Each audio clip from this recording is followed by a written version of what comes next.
Muy bien, el día de hoy vamos a ver, en este caso, algo más que todo teórico, principalmente, que en este caso es la historia de la tabla periódica, actual, obviamente. Como pueden ver, hasta el momento tenemos 118 elementos ya nombrados, identificados, dados con su respectiva propiedad, su respectiva ubicación. Como pueden ver, hay 7 hileras horizontales, que en este caso son los periodos.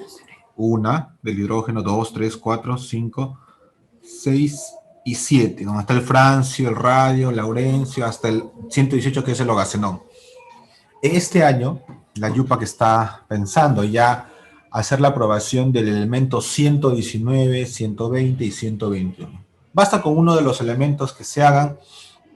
Esta tabla periódica que ustedes están viendo actualmente va a cambiar, obviamente. Ya no va a haber 7 periodos, sino va a haber 8 periodos.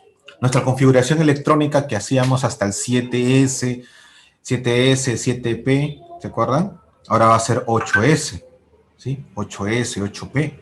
Así que vamos a aumentar más formulismo, vamos a decirlo así, a lo que ya sabemos. ¿Por qué? Porque la tabla periódica está aumentando.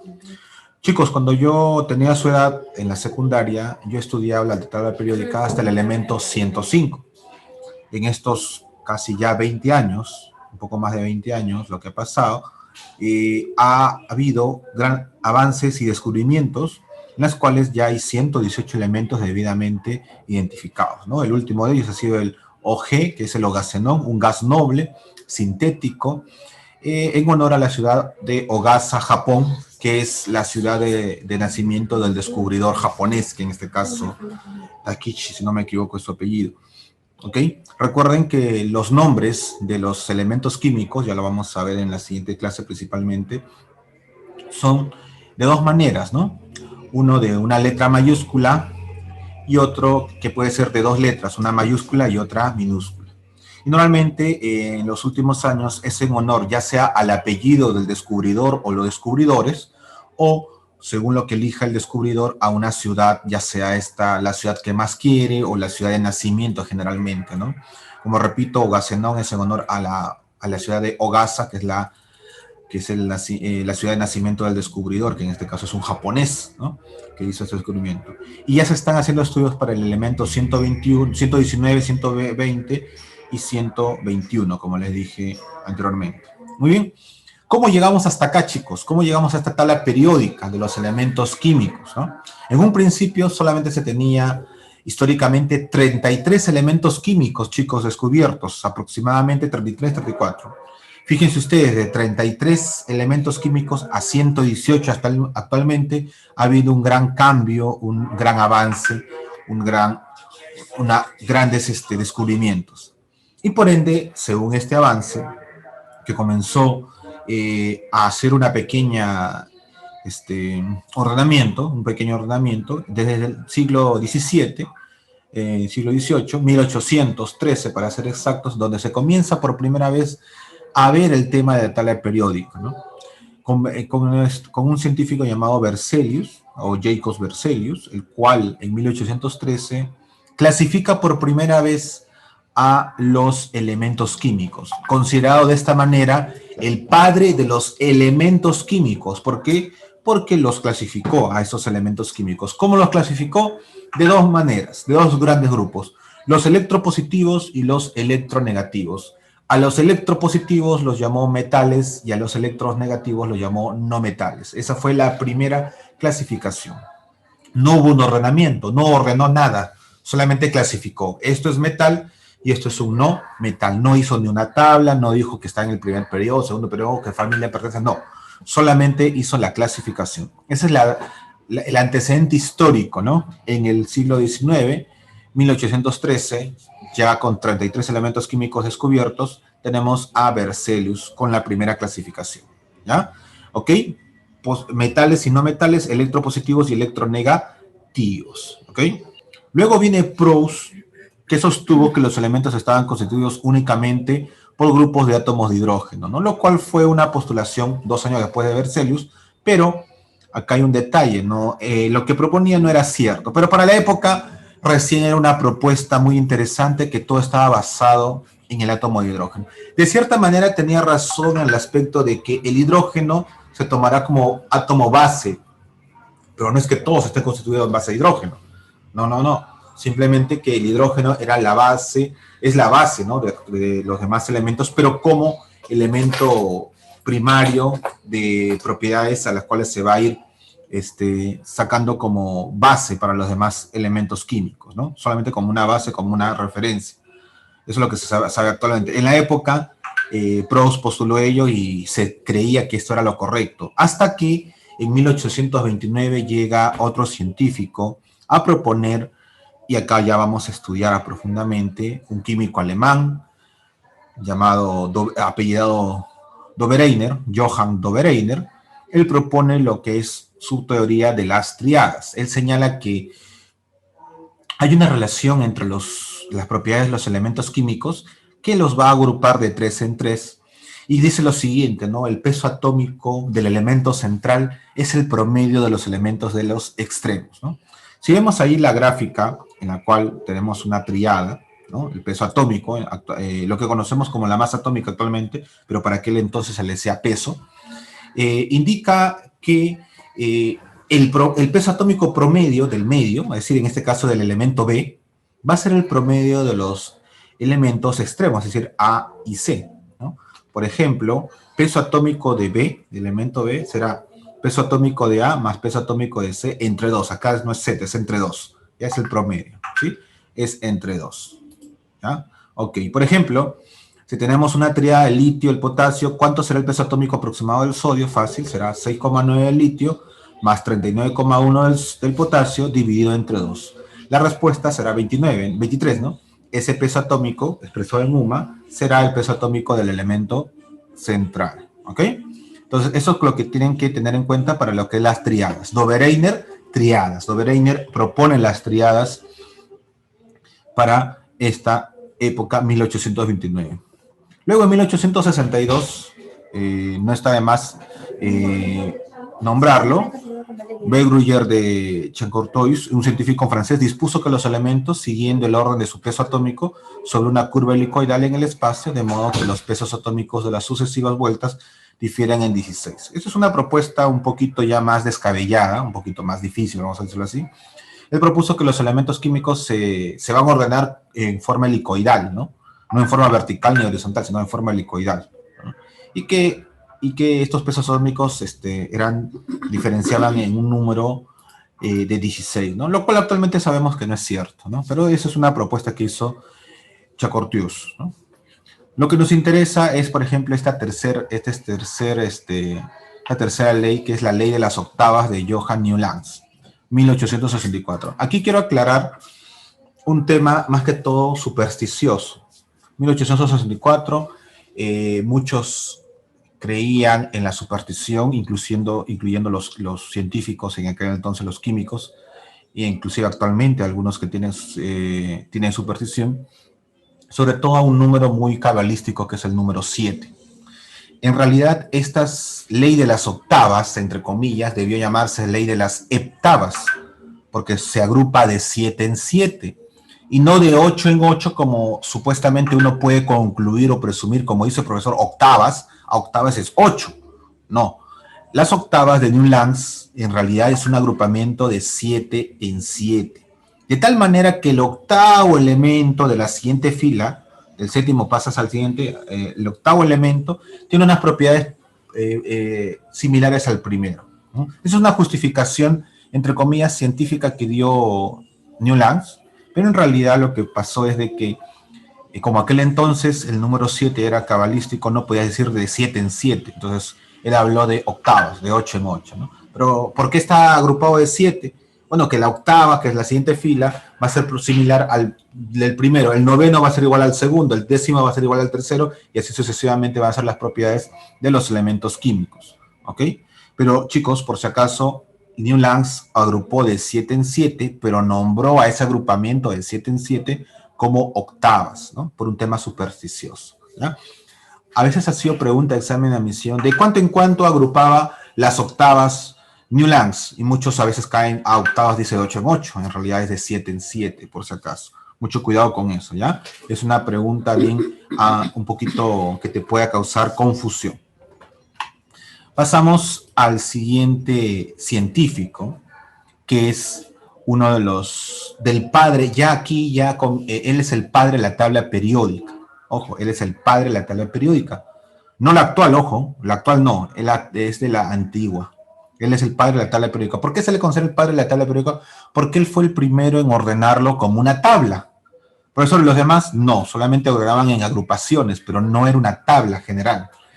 En el caso de Mendeleev, Dmitri Ivanovich Mendeleev, científico ruso, él en 1872 propone justamente la primera tabla periódica.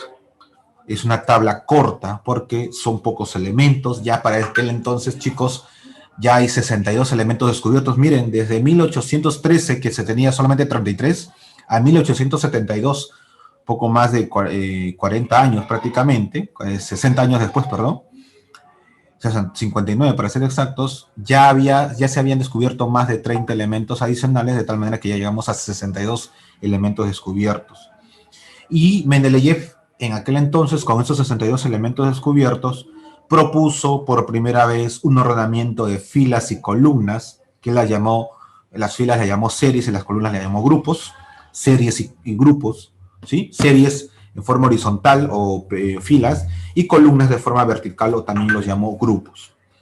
Él es el padre de la tabla periódica porque hizo el primer ordenamiento, vuelvo a repetir, y esta también se le conoce como la tabla corta. ¿Cuál es lo interesante de esta tabla corta? Que él dejó espacios en blanco para futuros elementos químicos que él indicaba van a ser descubiertos, más elementos químicos cuyas propiedades van a calzar en esta casilla. Algo interesante, él se proyectó a futuro. Eso es algo muy interesante. Él a su vez hablaba de estas series, ya posteriormente los llamó periodos, y él hablaba que todo estaba dividido en función al número cabalístico 7 periodos. Y efectivamente, observen, actualmente la tabla tiene 7 periodos, ¿no? 1, 2, 3, 4, 5, 6, 7, ¿no? Pero ya va a tener prontamente, va a tener 8, ¿no? Pero él proyectaba que solamente iban a ser 7, ¿no? Él no pensaba que iban a descubrirse más de 100 elementos químicos. ¿Quién venga a saber, no? Pero él propuso en 1872 esta tabla corta para la tabla periódica. ¿Ok? Antes de entrar a la tabla periódica actual, tener en cuenta a un científico, Lothar Meyer, a un inglés llamado Lothar Meyer, que él propuso algo muy interesante que tomó como base también Moseley, que es lo que vamos a ver actualmente. Lothar Meyer habló de propiedades físicas de los elementos. Lo que sí no indicó es en base a un término llamado peso atómico, o el Z. Él habló de un volumen atómico, ¿no? Nuevamente con el masa atómica o con el peso atómico, ¿no? Relacionado, ¿no? El A mayúscula. ¿Se acuerdan cuando hacíamos la simbolización? El A mayúscula que iba en la parte superior, el Z que iba en la parte inferior, el A mayúscula, masa atómica, lo conocemos actualmente, en la antigüedad se llamaba peso atómico, ¿no? O volumen atómico también se le llamaba. Volumen atómico, peso atómico, ¿ok? Actualmente sabemos que es masa atómica, porque el peso no lo es, ¿no? Ok. Lothar Meyer hizo esa indicación. Hasta ahí todos cometieron un error, chicos. ¿Cuál es el error? De que ordenaron en base al peso atómico, en base al A mayúscula, ¿ok? Inclusive Mendeleev propuso que las propiedades químicas, se basó principalmente en las propiedades químicas de los elementos químicos, obviamente, pero en base a un peso atómico.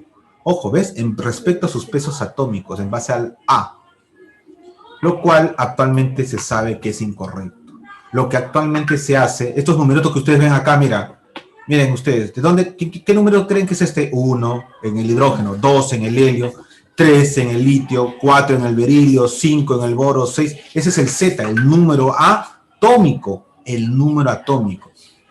Eso es lo que se hace actualmente. Y eso es lo que justamente propone Moseley. Moseley en 1914, Él, con experimentaciones de rayos X, Henry Moseley, establece que los números atómicos y no los pesos atómicos, ni tampoco mucho menos las masas atómicas, sino los números atómicos son la clave para relacionar las propiedades periódicas de los elementos. Y es que en este año 1914, en base a esta experiencia con los rayos X, él propone la ley periódica moderna. Las propiedades de los elementos son funciones periódicas de su número atómico, es decir, el número Z, y son de forma ascendente. Miren ustedes la tabla periódica que tienen, se ordena de forma ascendente, ¿no? 1, 2, 3, va ascendiendo. En función, ese numerito 1, 2, 3, 4, hasta el 118 que tenemos actualmente es el número atómico, es el Z. Esta ley se llamó la ley periódica o también conocida la ley de Moseley, solamente la ley.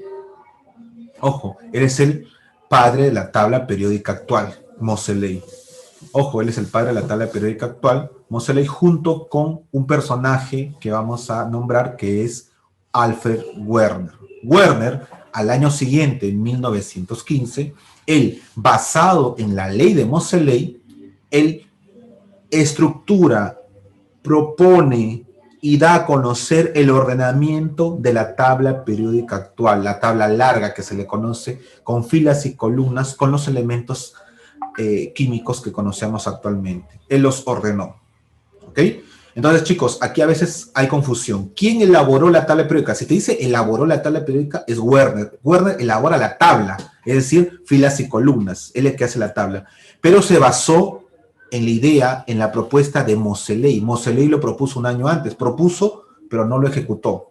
Entonces, estos dos personajes son importantes. Uno, el que da la idea, que es Moseley, Henry Moseley, y otro es el que, en base a esa idea, elabora la tabla, que es Alfred Werner, un año después. Y todo se basó con respecto al número atómico. Y al igual que Mendeleev, dejó espacios en blanco para futuros elementos químicos, los cuales están basados en la cantidad de electrones que circulan alrededor del núcleo, lo cual es distintivo de cada elemento, que es el número atómico. Acuérdate, cuando es átomo neutro, el número de electrones es igual al número atómico, es igual al Z, y es igual al número de protones. Se cumple la famosa ley del PES, ¿no? Protones igual a electrones igual al número atómico, o Z. Ok, chicos, entonces hasta aquí llegamos con la historia. La tabla periódica actual, la TPA, es gracias a dos personajes, Moseley y Werner. Moseley da la ley periódica, la idea, basadas en el número atómico, que deben ordenarse en base al número atómico, lo que dice Moseley.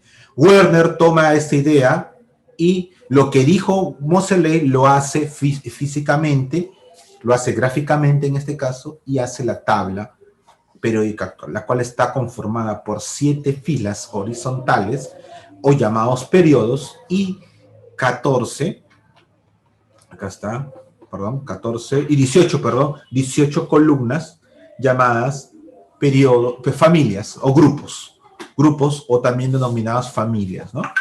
Ya lo vamos a ver a continuación. Esta descripción que voy a hacer a continuación es una descripción que la vamos a desarrollar con más detenimiento la próxima semana, pero es siempre bueno nombrarlo para que ustedes tengan en cuenta qué es lo que tienen en su tabla periódica. La tabla periódica actual, siendo 2018, siendo 30 de junio del 2021, tiene 7 periodos o filas, tiene 18 columnas o grupos, 8 grupos A y 8 grupos B. En la parte inferior están los grupos de llamadas tierras raras, en la parte baja, lantánidos y actínidos, y los elementos ordenados en función creciente al número atómico según la ley de Moseley, y cuál fue elaborado por Werner. ¿Okay? Ahora, tenemos las siguientes familias, grupos, etc. Ahora, chicos, la tabla periódica actual, acuérdate, 7 periodos, 18 columnas, las cuales están divididas en 8 grupos, ya sea 8 grupos A y 8 grupos B. El grupo A también se le conoce como elementos representativos y el grupo B como elementos de transición. Vamos a solamente nombrar el grupo A, que son los más importantes, los más utilizados, y en segunda medida vamos a nombrar al grupo B, que también son importantes, pero en menor medida, ¿ya? Los grupos del grupo A se denomina a cada uno familias. El grupo 1A, metales alcalinos. El grupo 2A, metales alcalinos térreos o alcalinos terros, como quiera llamarse. El grupo 3A, terrios o boroides, en base a que el boro, que es el que come.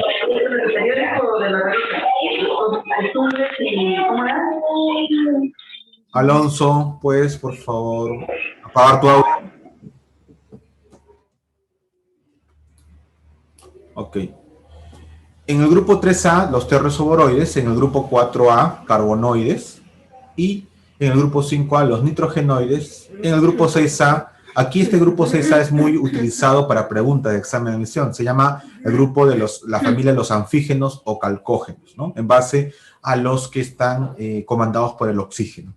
Tenemos los halógenos, que es el grupo 7A, y por último el grupo 8A, el más conocido, los gases nobles, ¿no? Utilizado en los letreros de los de grandes carteles luminosos, sobre todo el uso del helio y del neón, que tienen gases luminiscencia, ¿no? Que tienen luminiscencia.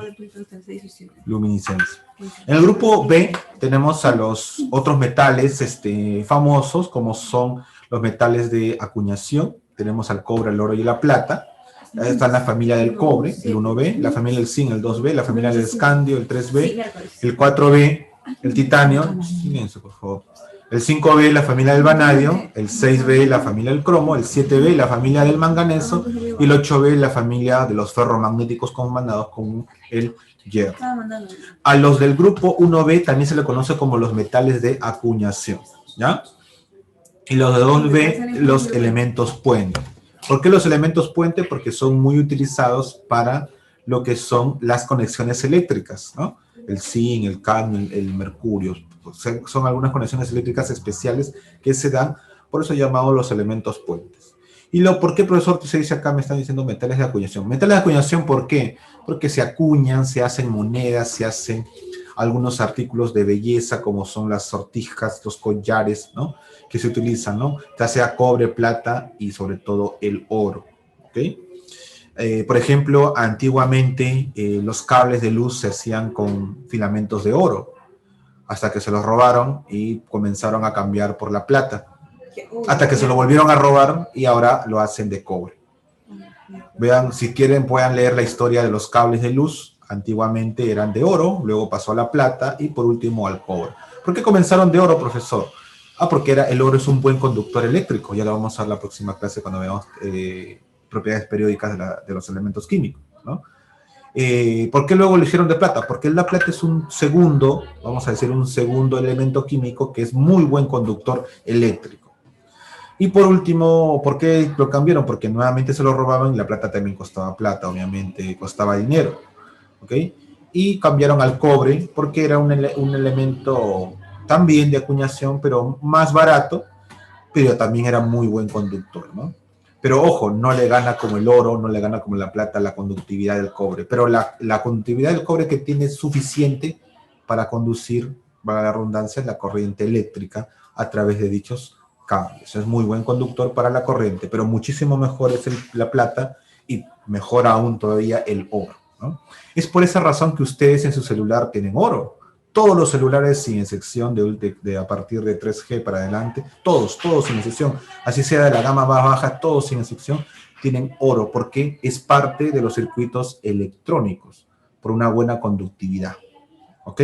Todos también tienen un poco de plata porque también es un metal muy bueno, muy buen conductor, y sobre todo tienen cobre dentro de sus teléfonos celulares para lo que es la conductividad de otros circuitos secundarios de tipo electrónico.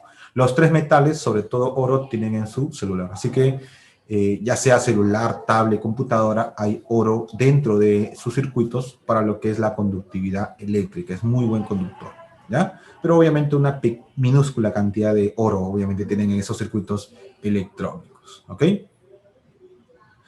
No vayan a fundir los celulares, por si acaso, ¿ya? No es porque tenga oro, van a fundirlo. Ok. Listo, chicos, comencemos entonces con lo que es la actividad de aplicación. Para ello, por favor, vamos a comenzar. Sí. Patricia. Que le veo en pijama. Muy bien, vamos a comenzar. Antes de ello, voy a tomar la asistencia. Por favor, no sé. Bueno, ¿no? Pásame mi celular, por favor. Jocelyn. Pásame mi celular.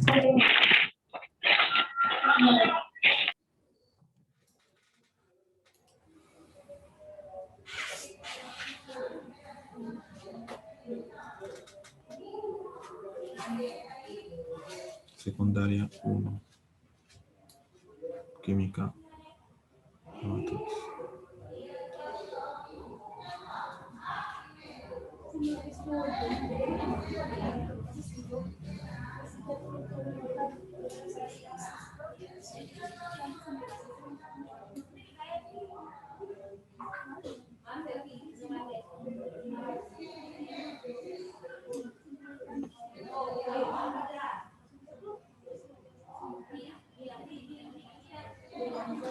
Muy bien.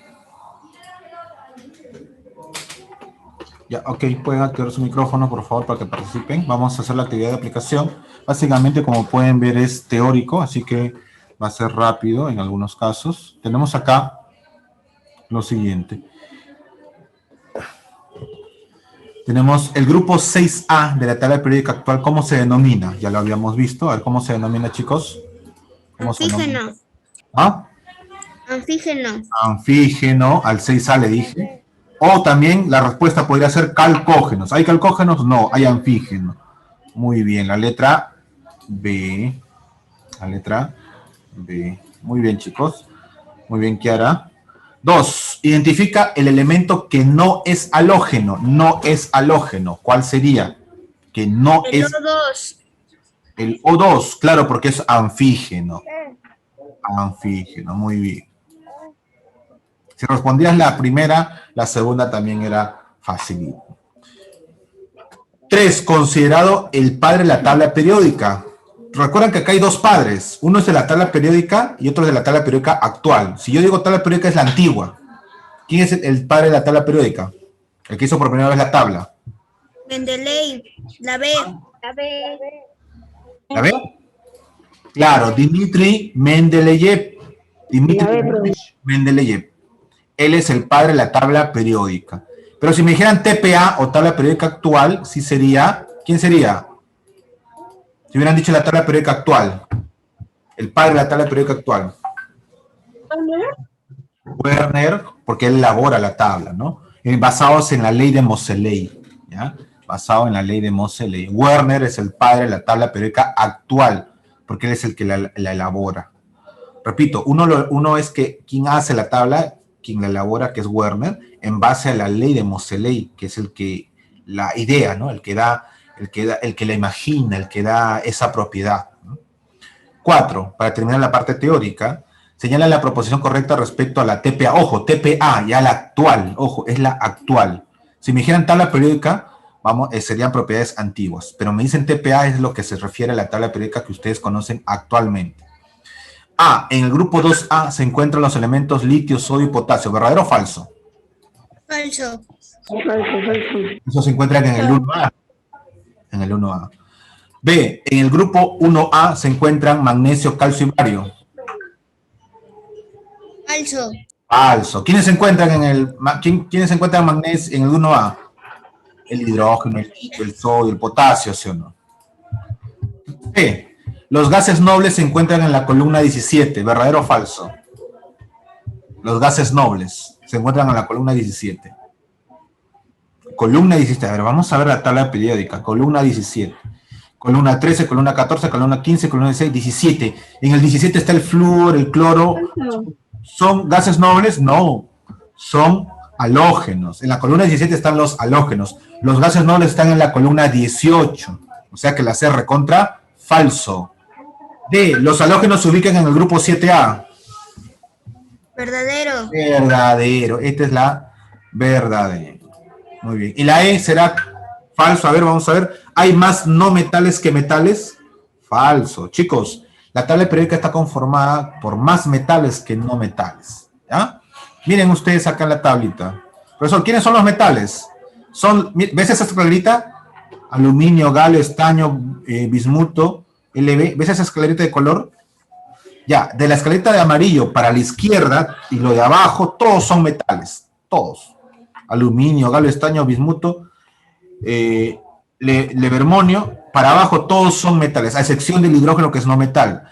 Los de la esclerita verdecita, acá que ustedes ven, son metaloides. ¿Qué significa esto, profesor? Que se comportan tanto como metales y no metales. Es decir, son ambiguos estos elementos químicos, también llamados anfóteros. ¿Sí? Son anfóteros, o también llamados metaloides. ¿Por qué, profesor? Porque se comportan como metal y se comportan como no metal. ¿Pero qué cosas son? Son ambos. Son ambos. Es una transición. Chicos, lo que ustedes ven de celestito, todos los gases nobles, lo de rosadito, acá, y todo lo de morado, que está por encima de la escalerita, son no metales, incluyendo el hidrógeno, que también es un no metal. Son ellos los no metales. 1, 2, 3, 4, 5, 6, 7 morados. 1, 2, 3, 4, 5, 6 rosados, que son halógenos, que también son no metales. Y estos 1, 2, 3, 4, 5, 6, 7, 8... 7 gases nobles, que también son no metales. Chicos, el resto son metales, sea metales alcalinos, sea metales de transición, metales lantáneos, son metales. Y ustedes ven, dígame, ¿quiénes ganan, los metales o los no metales? ¿Quiénes son más? Metales. Los metales, ¿sí o no? Por lo tanto, la E es falsa. ¿Qué dice la E? ¿Qué dice la E? Hay más no metales que metales. Recontra falso, es al revés. Hay más metales que no metales. Muy bien, chicos. Muy bien, Alonso. Muy bien, Kiara. Muy bien, Samuel. Pregunta número 5, chicos. En la pregunta número 5 dice, señala la alternativa que contiene a un metal, un no metal y un metaloide, en ese orden. Un metal, un no metal y un metaloide. Comencemos con los metaloides. ¿Cuál sería el metaloide al final? El fósforo es un no metal, no puede ser. El plomo es un metal, no puede ser. El antimonio, el antimonio es un metaloide, así que puede ser. Mira acá, mira acá, mira acá. El boro, el silicio, el germanio, el astato, el antimonio, el teluro y el polono son metaloides. Así que entre la B, C y E puede ser la respuesta, porque SB, antimonio, y Te, teluro, son metaloides. Luego dice, en el medio debe ir un no metal. El nitrógeno es un no metal, el cloro es un no metal y el germanio es un metal, así que la E queda descartado. Queda entre la B y la C. Me dicen acá un metal. El sodio es un metal y el silicio, ¿es un metal el silicio? ¿El silicio es un metal?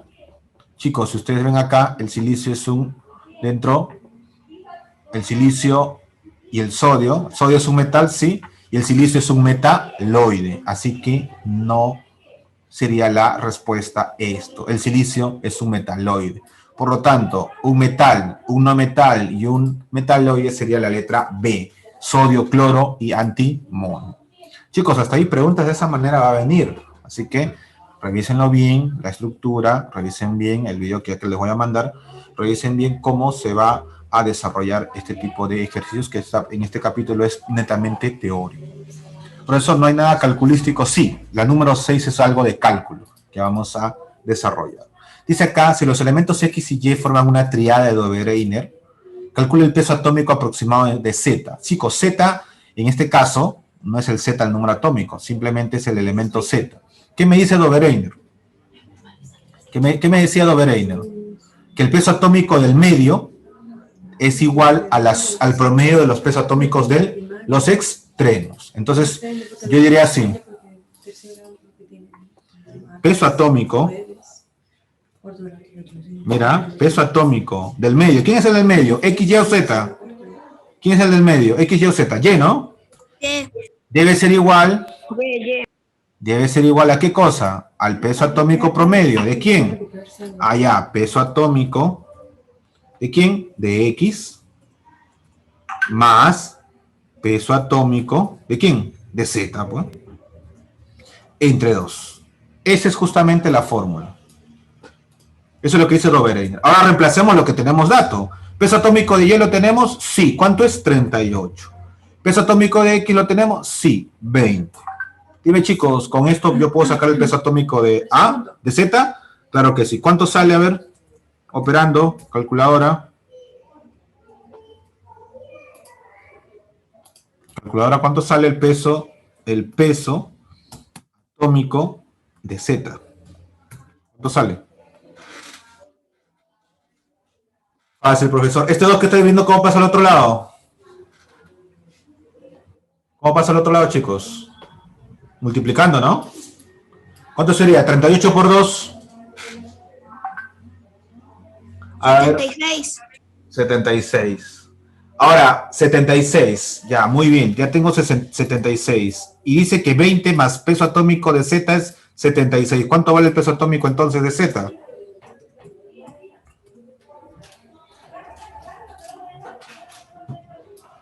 ¿Cuánto sería? 38 por 2, 76. Muy bien. Es igual a 20 más el peso atómico de Z. ¿Cuánto vale el peso atómico de Z entonces? ¿Cuánto valdría, chicos? Ecuación. Ecuaciones. A ver, chicos, ¿cuánto sería? 56. 56. Muy bien.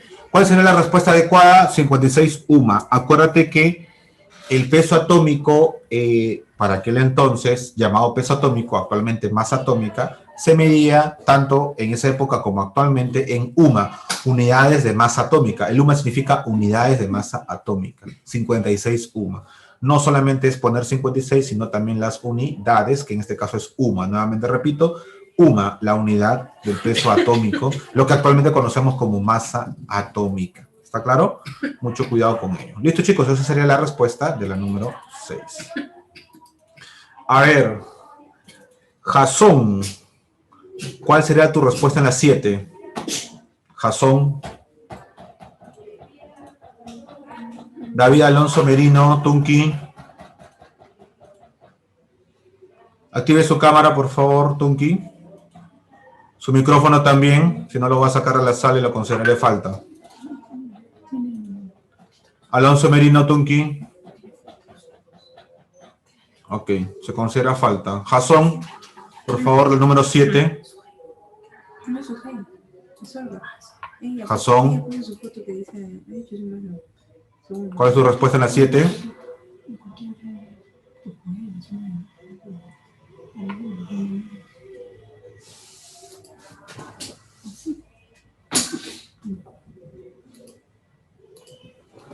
Jason. Bueno, se considera falta entonces. Alumno Jason, se considera falta, lo voy a sacar a la sala, ¿no? Profesor, ¿puedo ser yo? ¿Apellido? Rivera. Kiara. A ver, Kiara, dime, ¿cuál es la respuesta en la número 7 para ti? La B. La B. Químico sueco que clasificó los elementos químicos electropositivos y electronegativos. Muy bien. Joseph Berzelius. Muy bien. A ver, Alonso Mendoza. Alonso Mendoza, la número 8. ¿Cuál sería tu respuesta? Está sencillo. Alonso. Químico alemán, creador de las triadas. Alonso.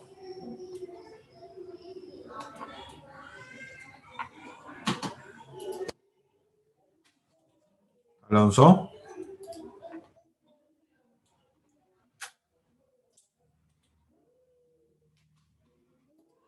Ok, a ver, Nayeli, ¿cuál será tu respuesta, Nayeli?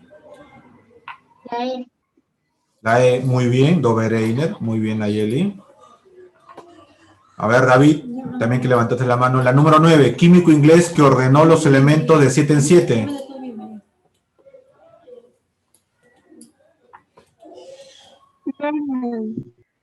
A ver, David Tenorio. 9. La A, profesor. ¿Ah? La A. ¿Qué? La B, profesor. La A, la B. A ver, Samuel, ¿cuál es la respuesta a la 9? Químico inglés que ordenó los elementos de 7 en 7. Que por superstición no lo llamó heptavas, sino octavas. La B, profesor. No, la B no, no, la B no. La letra C, New Lands, Samuel. Newlands. Las octavas de Newlands. Acá está, mira. Newlands. Los andoró de 7 en 7, pero la llamó octavas. ¿Ya? De 7 en 7. Newlands. ¿Ya? 10. Estableció la ley periódica. A ver, Alonso, ¿cuál sería? ¿Quién estableció la ley periódica? Ahora sí lo que respondiste es... ¿Cuál sería, David? A ver. Yo, profe. David Alonso, a ver, dime. O David Alonso Merino Tunkin. O Alonso Mendoza, cualquiera de los dos. A ver, David Alonso. ¿Quién estableció la ley periódica? La D, profe. La D. No. Es la letra A. Moseley. La ley de Moseley. Con los rayos X, acuérdense. 11. Muy bien, Hansu. Alonso Mendoza. Muy bien, la A. David Alonso Merino, falta que me responda. ¿Ya? Muy bien, Alonso Mendoza. 11. Químico suizo que diseñó la tabla periódica. Aquí ya está fácil. Que diseñó la tabla periódica actual, no la anterior, la antigua, la actual. Muy bien, Rodríguez Alfaro. Werner. Por último, en la 12, ¿cómo es que diría? Dice, ordena a los elementos de 3 en 3. Esos son triadas. Ese es Dobereiner. Y ordena los elementos de 7 en 7. Ese es Newlands. Hay obviamente que la alternativa rápidamente es la letra A. Dobereiner, o las triadas de 3 en 3. Y Newlands con las octavas, pero que en realidad era de 7 en 7. No las iba a llamar heptavas. Era un término, como le digo, cabalístico, supersticioso, de mala suerte, que no era muy utilizado. Así que, por esa razón, le llamó octavas, ¿no? Para un mejor nombre, ¿no? Pero en realidad era de 7 en 7, ¿no? Como le digo, debió llamarse heptavas. ¿Ya? Ok, muy bien, chicos. Entonces, muy bien los que han participado. Los demás ya saben que no tienen nota y su cámara, ¿ya? Los he llamado y obviamente que si no me ha respondido, ni siquiera presente, obviamente que se considera falta. La tarea, chicos, la extensión, esta sencilla es solamente para marcar, ¿ya? Lean bien si estamos hablando de la tabla periódica actual o de la antigua. Simplemente tabla periódica secas, así nomás, es la antigua. Mientras que la TPA, la tabla periódica actual, es obviamente la que estamos viendo recientemente, la actual, por eso lleva ese nombre. Igual hay una pregunta para que desarrolles, ¿no? Ahí está, para que desarrolles. Y la evaluación netamente para marcar. Así que está sencilla el examen de la evaluación. Así que espero muy buenas notas para el día de hoy. Con respecto a la clase de física que me están preguntando, ya les voy a mandar grabado y la ficha ya ustedes la tienen, la ficha ya la tienen de antemano, la ficha de física, ¿no? Tienen hasta el tema 8, así que ya pueden ir revisando. El tema 6, que fue ayer, bueno, por el feriado no se hizo en su hora, obviamente, pero le voy a mandar, mi recuperación va a ser enviarles el video y revisen ustedes la ficha, ¿no? Le voy a enviar el video desarrollado para que ustedes puedan copiar su aplicación en su cuaderno y puedan desarrollar tanto la tarea como la evaluación, ¿ya? El tiempo corre a partir desde el momento que les envíe el video, ¿ya? Mientras tanto, aquellos que sí puedan ir avanzando la tarea y la evaluación, bienvenido sea, pero el tiempo corre a partir de que les envíe el video de recuperación de la clase de ayer de física, la cual no se dio por el tema de los feriados, ¿ya? Muy bien, chicos, si alguna pregunta, alguna consulta. Sí, aquí ahora se la apagó su laptop. Sí, no te preocupes, lo tengo en cuenta. Ok, muy bien, chicos, entonces sin más preámbulo, gracias por su asistencia, nos estamos viendo. Hasta luego. Hasta luego, chicos, cuídense. Revisen, por favor, la aplicación, háganlo, por favor. Aquí solamente es una parte de cálculo número 6, lo demás es para marcar. Así que revisen la parte teórica bien. Guíense principalmente, ¿saben de dónde? De acá, de este esquema del tema. Este esquema es muy interesante porque aquí ya se da un resumen de todo lo que hemos visto. Este es el esquema de la clase, lo que resume todo ello. ¿Ya? Muy bien. Nos estamos viendo, chicos. Cuídense. Nos vemos. Profe, chao. No, Por profesor. favor, ya saben, en la cámara y deben de contestar. Si no contestan, se considera falta. Por si acaso, ya saben a quién he considerado falta por no contestar el día de hoy. ¿Ya? Está en el video. Hasta luego. Cuídense. Éxitos y por favor, espero sus tareas y evaluaciones el día de hoy de química. Hasta luego. Cuídense, cuídense. Hasta luego. Chao, chao.